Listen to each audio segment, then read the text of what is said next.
And now, from the CFTK-TV studios, this is Open Connection with your host, Robert Pictou.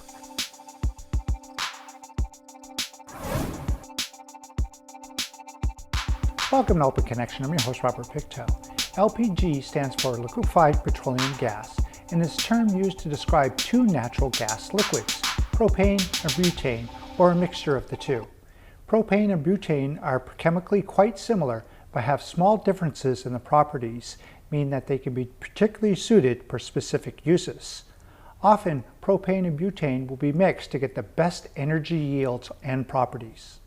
On today's Open Connection, we bring you part 2 of some recent training regarding LPG. So today was the second part of a 2-day training that was hosted by AltaGas out of Prince Rupert. They use one of their suppliers who provides emergency services for propane incidents and rail car incidents.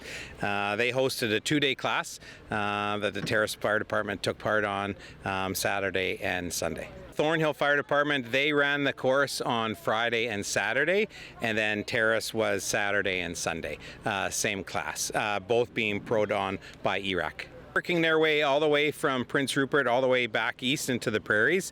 So ERAC is a large company provider of this training, and they're hosting training throughout the whole region along the rail line. 2 fire departments that are capable or interested in having that type of training. Can they deal with a propane incident? Are they a large enough size where they can respond, and what that looks like? I would say these types of potential incidents. So this training obviously was in preparation of an LPG fire. We deal with we deal with barbecue fires. We deal with vehicle fires that are propane. So the training goes hand in hand. Sure, if we look at a rail car that potentially is involved with an incident, that's a lot of volume. But we still go to the propane, 20-pound propane cylinders on people's sun decks. If that's venting and shooshing out, that's a lot of fire. That's intimidating. That can cause a lot of damage. So having that basic knowledge, the firefighters know how to engage the situation, how to protect themselves. They know to turn the valve off rather than put the fire out. If they put the fire out, now all of a sudden you have this leaking gas. We want to try to prevent leaking gas, right? We want to turn the valve off, or we want to be able to mitigate the problem, and this training enables that. It's a huge concern, for the fire department. The health and welfare of the staff are paramount. This type of training, this is training, obviously we can control that. A house fire or a propane incident, we can't control that time of day. So right off the bat, firefighters put themselves into harm's way regularly. The turnout gear that they're wearing is give or take $3,000 a piece. It enables that firefighter to go into an environment that's anywhere from 1,500 to 2,000, 2,500 degrees Fahrenheit. If a human breathes air or heated gas of 180 degrees, that is enough to perish. And they're putting on packs and gear and going into an environment that's 1,800 degrees. So when we look at the incident, managing those staff is very, very paramount. How many bottles are they going to go into that fire? How do we hydrate them? How do we monitor, their well-being so they don't overheat? When they come out of that structure, or in this case, we rotate crews, we get into rehab, we get into air-conditioned cabs, we get fluid back into them. So it's very important. This training, you put your gear on, in the first 5 minutes, you have water in your boots because you start sweating so much. You actually, in some training, you have to dump the boot water out of your boot. You're sweating so bad. So it's part of the environment. You try to control that as best you can. You have to be really careful. You have to really monitor your staff. We take blood pressure from our members on large incidents. Everything to keep our staff safe. But ultimately, we can't stay at the truck and say, yeah, it's too hot, we're not going in. We know that it's part of our job, and firefighters do that. Whenever the department can have training and cross-train and have that understanding, obviously for Terrace, the rail line comes right through Terrace, so that is a concern for downtown Terrace. If we need to evacuate, if there's a larger incident, there is mutual aid programs out there. Obviously we have mutual aid with Thornhill, we have mutual aid with Kitimat. If there was a larger incident in Prince Rupert, we could pull resources from that. So when you're on the same level of training or same level of understanding of risk, week, that makes a big difference. And that's definitely, in the pros, Thornhill has a rescue truck, that's been used at rehabs for many, many fires. So, you use your resources best as you can when you need to. Open Connection will be right back after these messages. And now, from the CFTK-TV studios, this is Open Connection with your host, Robert Pictou. Thank you for staying with us. The term liquefied gas may seem a contradiction in terms, since all things in nature are either a liquid, a solid, or a gas. Yet liquidity is a unique character of LPG that makes it such a popular and widely used fuel. At normal temperature and pressure, LPG is gaseous. It changes to a liquid and subject to a modest pressure or cooling. Let us return to the conversation to discover how first responders approach an LPG fire. The first step is to ensure personnel and vehicles are at a safe distance from the scene, uphill and upwind.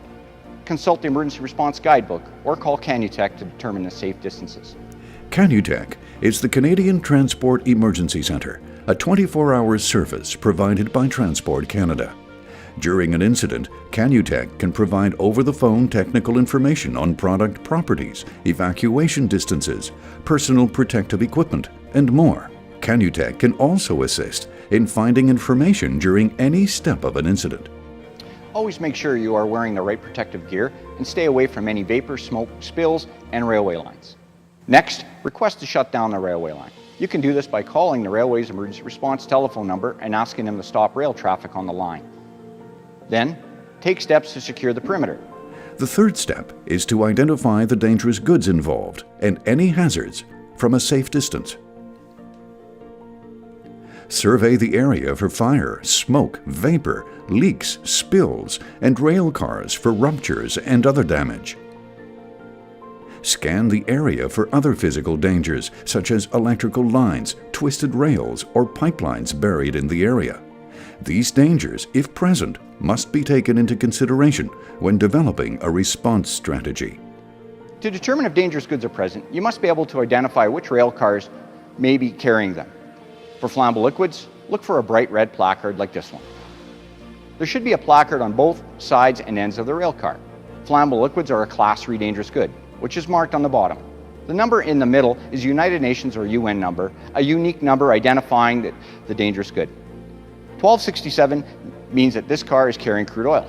Be aware of other placards for rail cars involved in this incident. The Ask Rail mobile app is another tool that can help you quickly identify if a rail car holds dangerous goods as well as the content of the entire train. Kitimat, I believe, has done the training. They weren't part of it this weekend. This training, I don't want to say this training is routine. We've done this training before. ERAC was here a couple years ago. We have some firefighters that have 20 years of experience. They've been putting out propane fires, through different courses such as the JI and propane fires. We teach propane fires in our Live Fire 2 program, where we simulate this exact same training on a larger propane cylinder where the crews go in just like we saw today. The idea here is this is a larger fire. Larger pressure, more problems. And dealing and mitigating that pressure and that volume is really the enhancement of this training, and that's where ERAC comes in with that. So this training today obviously was focused on larger vessels such as the rail car, but these skills we gained today are going to help our firefighters in all aspects of their response. So we'll go to a barbecue, a 20-pound cylinder on somebody's deck. They're going to use this training. They're going to go to an RV that has propane on, and it's larger than a 20-pound or it's 230 pounds. That's always a concern. If we have fire impinging on a tank, we need to be able to mitigate that and cool that area. If we have a tank that has, vented and is allowing that product to vent into the atmosphere on fire or not, this training helps us respond to those types of incidents that much safer and that much better. So right off the bat, whenever you go to the corner store to get your propane, it has to be in the back. It can't can't be inside of the cab of your vehicle. It has to be secured so it doesn't roll around your vehicle. When you're driving an ROV, especially when you're getting onto ferries or moving around, it is suggested, and it's on a ferry it's supposed to be turned off, right? Because they don't want to have that extra volume of product and that potential risk. So, be aware of it, understand that, it is a charged cylinder with X amount of volume, and it has potential danger, and good practices is turning that off. You don't need to drive. If you drive down the road and the pilot light is on your stove or pilot light is on your fridge and you get into an incident, where do you think that flame is going to go? That flame is now going to start that vehicle on fire, and now you're going to have a larger incident than just a crash. This is really important to the City of Terrace to have up-to-date training by our firefighters. AltaGas, ERAC has come together and they're doing training here, Prince Rupert, Thornhill. So if there was ever an event that we've got our firefighters, they're trained, they know what to do. It's quite impressive what they're doing and the process that they're using to contain a fire that has been lit by the propane. So I think it's a comfort thing, it's a safety thing for our community to know that our fire department is where they need to be. They're up to date, they're trained. And I'm really happy that AltaGas, who's organized this thing, hasn't forgotten. Like, when you have industry come in to a region and they get everything up and going, and then they kind of step back, and AltaGas hasn't stepped back from the City of Terrace and the other communities along the railway line here. So knowing that they're still paying attention and making sure that we are well prepared if ever there was an event, and hope to God that there is never an event. Am I worried about the climate change or products coming through the City of Terrace on rail? We have an outstanding fire department, and our fire department, our chief, our deputy chief, they're all made aware of the products that are coming through Terrace. They train every single week. They're doing above and beyond training today, so it gives me comfort to know that our firefighter is on top of their game. And when I see those guys crawling up to the flames like that with their hoses and stuff, it's an appreciation for what they do. Just really grateful that we've got dedicated people in our community that are willing to come out and do this on a warm Sunday afternoon to get this training. Super happy that we have these guys. Open Connection will be right back after these messages. And now, from the CFTK-TV studios, this is Open Connection with your host, Robert Pictou. Welcome back to Open Connection. The new Ask Rail mobile app is one of the many ways that Canada's railways are working to protect communities along rail lines. Ask Rail is a safety tool that gives emergency responders immediate access to accurate and timely data about railcar contents so they can make informed decisions in the event of a rail emergency. Let us return to the conversation to see how the Ask Rail helps first responders. By entering the railcar number, the large numbers and the letters on both sides and ends of the railcar, you'll access information on the car and its content. The app is available to emergency responders free of charge. Visit the Railway Association of Canada website to find out how to register. You should also obtain a copy of the shipping documents or train consist, also called the train journal or waybill. You can request this consist from the rail company or through Canutech. These documents outline what goods the train is carrying and their position on the train. They also include the shipper's contact information. Now that you know more about the situation, you may review the isolation perimeter and any necessary evacuation zones. For high-risk dangerous goods, including some flammable liquids, look on the train consist for the Emergency Response Assistance Plan, or ERAP, telephone numbers for the rail cars involved in the incident. By calling the ERAP telephone number, you'll be connected to a technical advisor from the company responsible for the product. This advisor will provide you with immediate technical and emergency response assistance. Based on the discussion and the severity of the situation, the level of assistance may range from support over the phone to deployment of a specially trained response team and specialized equipment to the scene. Specialized equipment may include, but is not limited to, foam trailers and Class B foam, equipment for detecting gases, vapors, and other hazards, as well as pumps and hoses for transferring the product to a new container. Once the appropriate specialists are on site, you will need to work with them in a command structure and establish an action plan. With their expertise and assistance, the best strategies will be put in place, whether it's non-intervention, defensive, or offensive. This plan will most probably have to be reassessed and modified as conditions at the scene change. These are great events. This is not the first time we've done this. When we first got our project going in Prince Rupert, the propane export facility, we did a round of training as well before we got up and going, so people were better prepared. And so this is a second round that we're doing, and we're going to continue it going forward as operations continue. Yeah, well, our focus is really in the railway corridor, leaving sort of from Edmonton and northern BC down over to Prince Rupert. So it's around there. There's training scheduled up in Prince George coming up near Burns Lake, coming up in August down in Prince Rupert, and Port Edward and those areas as well. So throughout the corridor.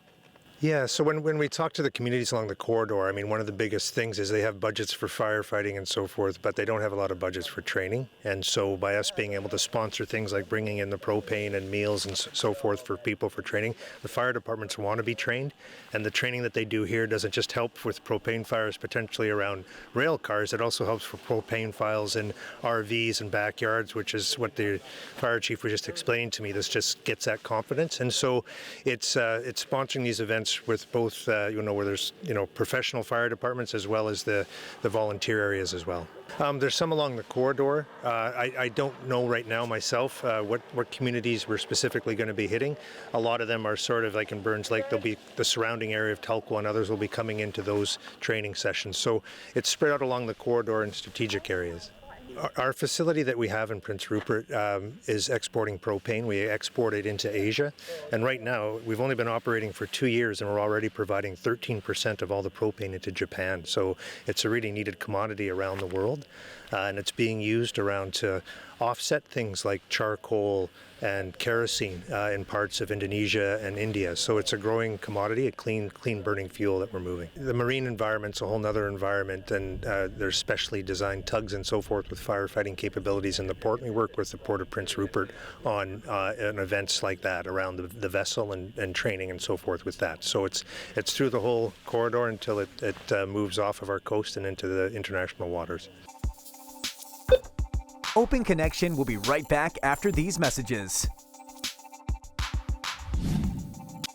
And now, from the CFTK-TV studios, this is Open Connection with your host, Robert Pictou. Liquefied petroleum gas is a clean fuel, cost-effective in use, and an environmentally friendly substitute for gasoline and diesel in the market that is boosting the demand for LPG.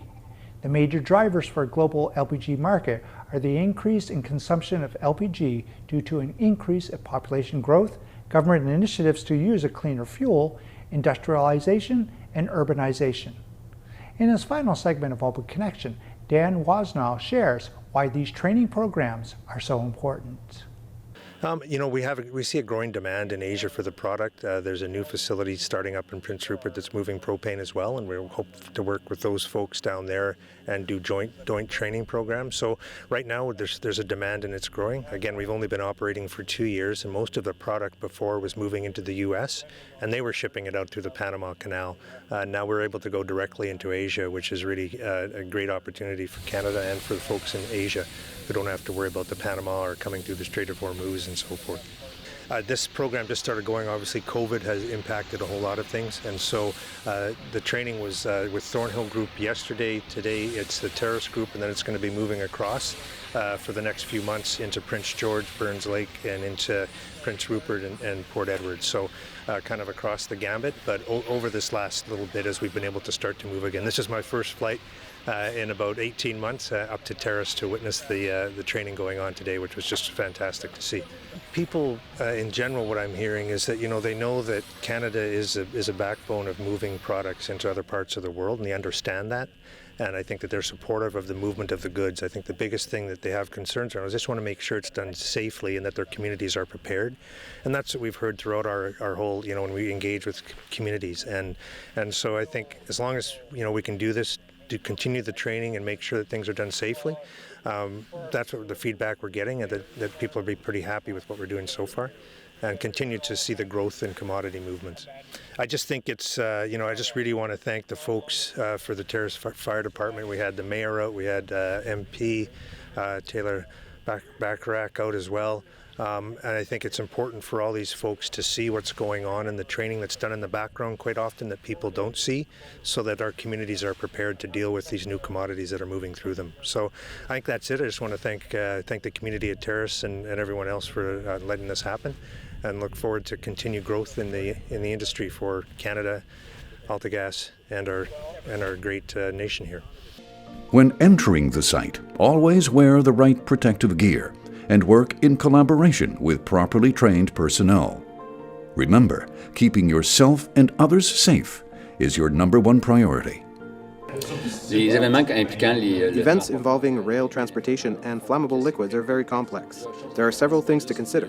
It's not just the risk of flammable liquids, or just the risk of a rail incident, but both of these aspects together, and it's rare to see a single specialist with knowledge in both fields. That's why it's important to call the resources from Transport Canada and those from Canutech as soon as possible to access all the information and all the specialists required. Everyone brings their own knowledge, and when we put everyone together, it becomes even more important to speak the same language and be structured with a unified command system to better communicate, help us understand everyone's objective, and prioritize our actions to reach our goals as quickly as possible.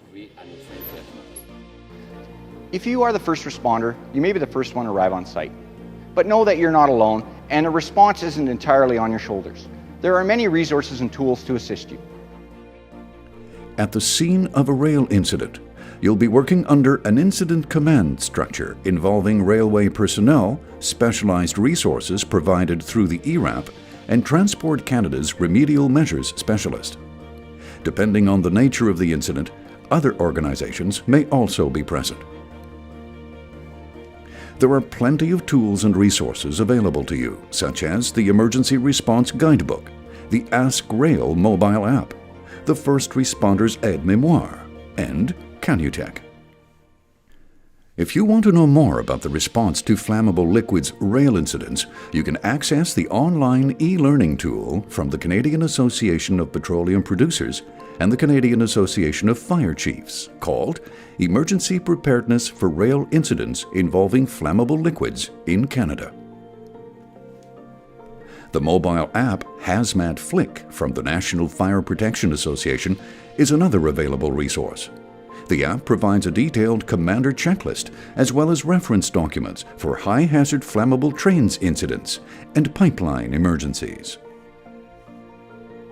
Beyond these resources, you can also prepare by studying past incidents, organizing simulations, and making sure your local emergency preparedness plan is adequate and up to date. Where flammable liquids are involved, the first responders play a critical role in understanding the particular hazards associated with large flammable liquid fires. With the right preparation and training, the right specialized resources on site, the right plans and procedures in place, Canadians can rest assured that situations can be handled safely and will be resolved respecting the following elements: timely, appropriate, safe, and coordinated.